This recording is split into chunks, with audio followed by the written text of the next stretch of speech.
Good day everyone. So another day, another aral na naman tayo tungkol kay GERD and anxiety, no? So ito yung part 2 ng automatic negative thought versus cognitive reframing.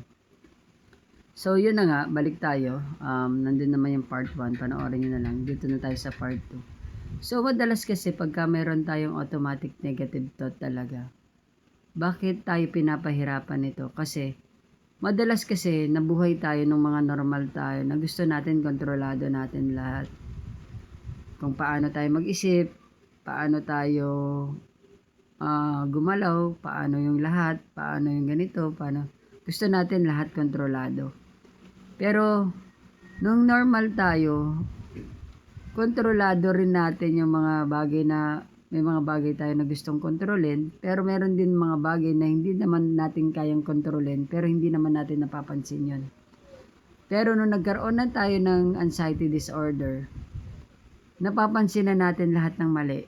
Mali sa katawan, mali sa kung paano tayo mag-isip, mali sa kung paano tumatakbo yung isip natin, at nagiging aware na tayo. Gusto rin natin kontrolin yung mga maling kaisipan na hindi naman natin talaga kaya. So ipaliwanag ko sa iyo, paliwanag ko sa inyo, kahit sinong positibong tao, kahit sinong magaling na tao, hindi pwedeng hindi dadapuan ng mga automatic negative thought. Meron at meron. Kasi sabi ko nga sa inyo, hindi lahat sa buhay natin na nangyayari sa buhay natin mula bata tayo hanggang pagtanda natin puro masaya. Kaya na-mold na yung kaisipan natin sa iba't ibang klase kung paano tayo hinubog ng paligid natin mula sa pamilya, kaibigan, komunidad, populasyon, at marami pang iba. Nabuo yan, yung mga automatic negative thought na yan based on kung paano ka mula bata hanggang paglaki at saka yung mga experience mo sa paligid mo. Kung paano nabuo yung mga automatic negative thought na yan. Kaya hindi mo siya kayang kontrolin na kahit minsan okay ka, bigla na lang sasagi sa'yo may negative thought. May ginagawa kayo, makakaisip ka doon ng mga bagay na hindi maganda rin doon sa mga bagay na ginagawa ninyo. May mga tao kayong kasama, hindi mo rin maiiwasan na meron kang negative na makita din doon sa mga kasama mo. So, normal yon. Ang problema pag may anxiety tayo, kung bakit tayo pinapahirapan nun, kasi pag may mga negative thought talaga, may mga nangyayari dati na normal naman natin nakikita, yung mga automatic na negative din sa iba or paligid natin. After nun, wala na, no judgment. Ngayon, pag may anxiety ka, pagka may mali na automatic mga worst scenario na nangyayari at sinasabi ng utak mo na baka ito yung mangyari sa'yo, takot ka na. Gusto mo kontrolin na yung isip mo, bakit ganito yung nangyayari sa isip ko, dapat hindi. So yun yung isang bagay kung bakit napoforce yung isip natin, napahirapan tayo, na paulit-ulit nagkakaroon ng pressure sa isip natin na dapat huminto siya. Yung ganong pagpilit ng sarili natin sa mga bagay na gusto nating kontrolin kahit hindi natin kontrolin, hindi natin alam, pinapalala natin lalo yung anxiety natin. So, yun na nga, papasok yung cognitive behavior therapy. Number 1, surrender. I-surrender nyo yung mga bagay na talagang sa buhay hindi nyo kayang kontrolin lahat. Kahit ang isipan ninyo, kahit yung mga bagay na automatic na mga hindi magagandang pumapasok sa isip nyo ng instant, hindi nyo sila kayang kontrolin dahil meron tayong neuro pattern na na-connect na yon sa ating brain na mga picture na pag nadaanan ng electric circuit doon, parang kikislap or something na mag-i-slide talaga sa utak natin yung mga picture na hindi magaganda at hindi mo kayang kontrolin yon. So, ang gagawin mo lang doon, surrender, hayaan mong lumitaw sa isip mo, wag mong pansinin, wag mong ilagay yung attention mo doon, hayaan mo siyang lumipas, dumaan, at ang isunod mo, yung tinatawag na cognitive reframing nga, yung sinabi ko sa inyo. Mag-isip kayo ng pinakamasasayang araw na nangyari sa buhay nyo. After nyo na maisip yon, inhale, exhale mo na, i-absorb ninyo. Pagkatapos ng automatic negative thought na dumaan, isunod nyo agad yung mga pinakamasasayang nangyari sa buhay ninyo. For example, gawin natin para aktual. Kanina, kumain ako ng, ano ba yung kinain ko kanina? Squid ball, minerienda ko na mayroong pepino. Na-bloated ako, ina-acid ako.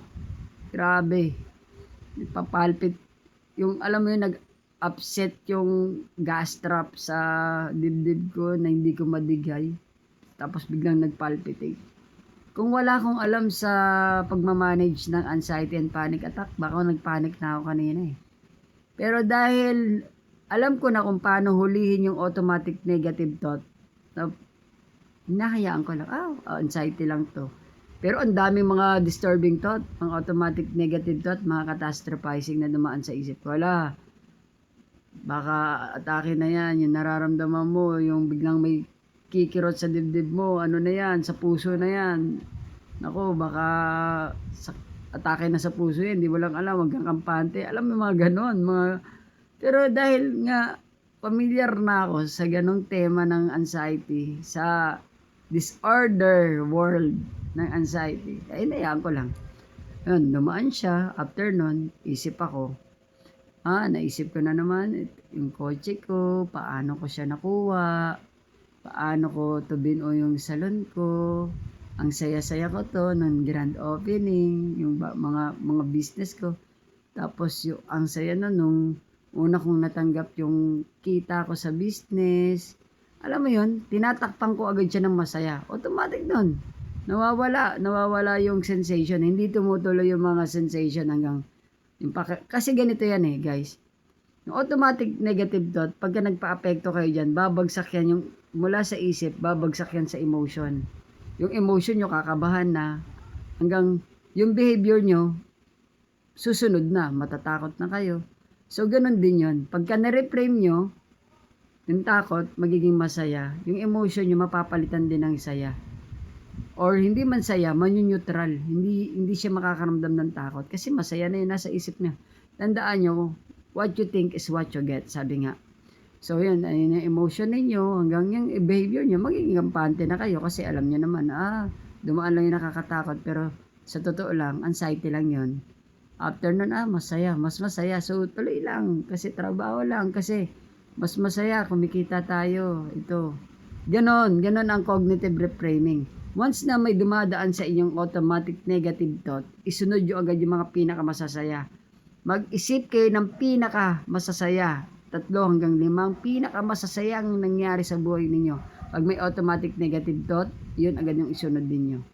Para maapektuhan, tandaan nyo, naaapektuhan yung emosyon natin kung paano rin tayo mag-isip. Kaya kung nakakatakot yung iniisip ninyo, nakakatakot yung mararamdaman ninyo. Pero pagka masaya yung iniisip ninyo, pinakamasasaya ang nangyari sa buhay ninyo yung iniisip nyo, ganon din ang mararamdaman ninyo.